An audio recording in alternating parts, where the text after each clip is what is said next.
Pranam, this is Rahul Kapoor Jain and welcome back. In this video series called Jainism Simplified, I present to you Jain concepts, thought processes, philosophies and ways of living using short videos with high impact messages.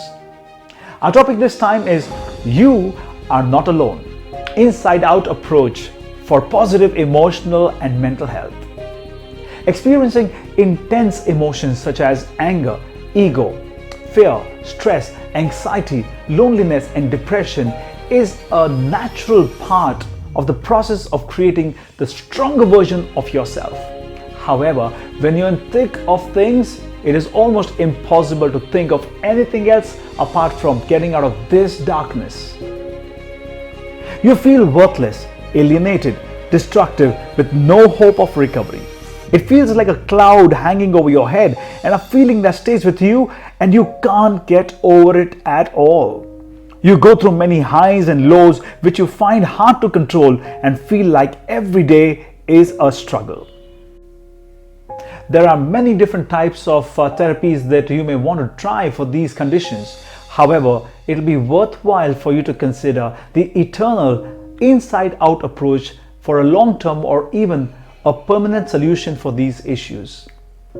Let's begin by understanding the connecting points between the soul and the body. Have a look at this illustration. The soul or consciousness is at the center, surrounded by the field of kashai or karma, which is also known as impurities. The field of adhyavasai or conscious energy is next. Till this level, the physical body has no function. When the impulse or vibrations come out of the field of adhyavasai, they enter the domain of physical body. These ripples of impulses flow like electromagnetic waves and enter the domain of lesha or emotions. Our emotions impact our body via endocrine system, which is connected to our nervous and muscular system. Notice carefully, the field of emotions is located in the center, working like a chain between the gross and subtle worlds.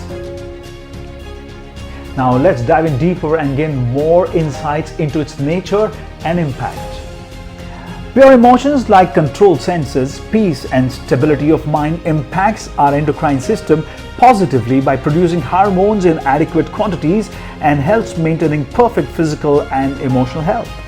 Whereas impure emotions like uncontrolled desires, unstable and stressful mind creates imbalance in production of hormones which disturbs the effective functioning of the nervous and muscular system and leads to many forms of illness. Since most of us live our lives in the awareness of physical and gross world only, we experience pain, sorrow and keep looking for peace and happiness which looks and feels elusive. So the key is to begin the search from within, which is gain access into the subtle world and pass through each field one by one. Emotions, lesha, adhyavasai, kashai and finally the soul or pure consciousness to gain access to the doors of bliss. This is easier said than done and I totally understand that. So let's simplify this even further. All our instincts resides in adhyavasai in form of waves.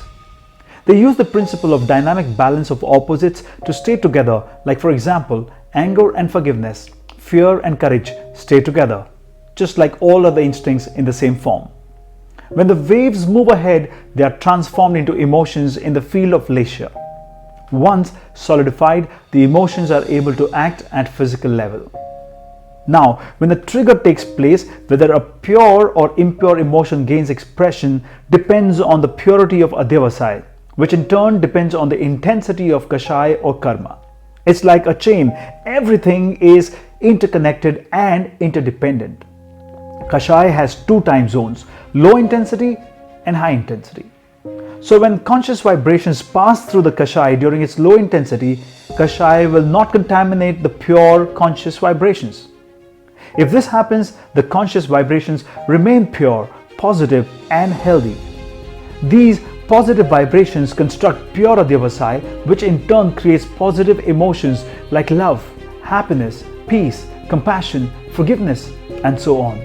This produces healthy mind, healthy speech and healthy body. So now we reach a stage where you need to understand the steps that you can take to reduce the intensity of Kashai and therefore produce pure emotions on a consistent basis. So here are our top 3 ideas.